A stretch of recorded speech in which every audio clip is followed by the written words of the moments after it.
Iris, a grieving mother, visits the cliff where her son Mateo died during a family hiking trip. Overcome with sadness, she considers jumping off.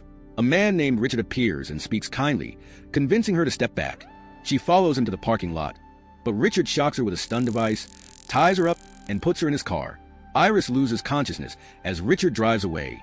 When she wakes up, Richard tells her they'll spend the weekend at his remote cabin. Staying calm, Iris uses a pocket knife to cut her wrist ties.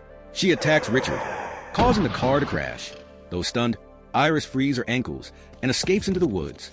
Richard reveals he injected her with a drug that will paralyze her within 20 minutes. As her body weakens, Iris runs. Richard follows, confident she won't get far.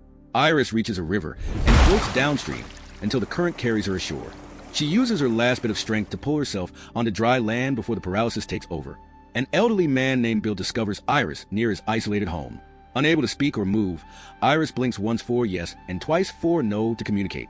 Bill brings her inside and tries to call for help. Just then, Richard arrives at the house, now pretending to be Andrew. He claims Iris is his wife and acts worried about her. Bill doesn't trust him and keeps Iris hidden behind the couch. Quietly, he dials 911, but Richard realizes Bill is lying. He attacks and kills him, then sets the house on fire. As the flames spread, Iris slowly regains some movement in her hands. She pulls a window blind cord, trying to escape, but instead alerts Richard to her presence. He carries her out of the burning house and drives away in Bill's truck. Richard takes her back to the crashed car to retrieve his belongings. As Richard gathers his things, a police officer arrives, questioning the scene.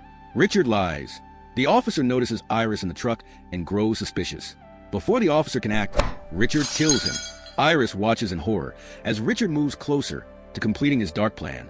Richard takes Iris to a remote boat jetty. He plans to row her onto the lake, where he has already disposed of other victims. But as he heads toward his destination, Iris regains enough strength to grab his knife.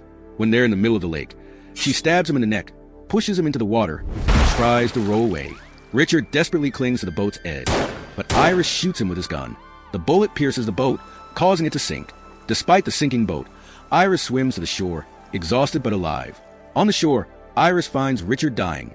Watching him, she realizes the ordeal has reignited her will to live.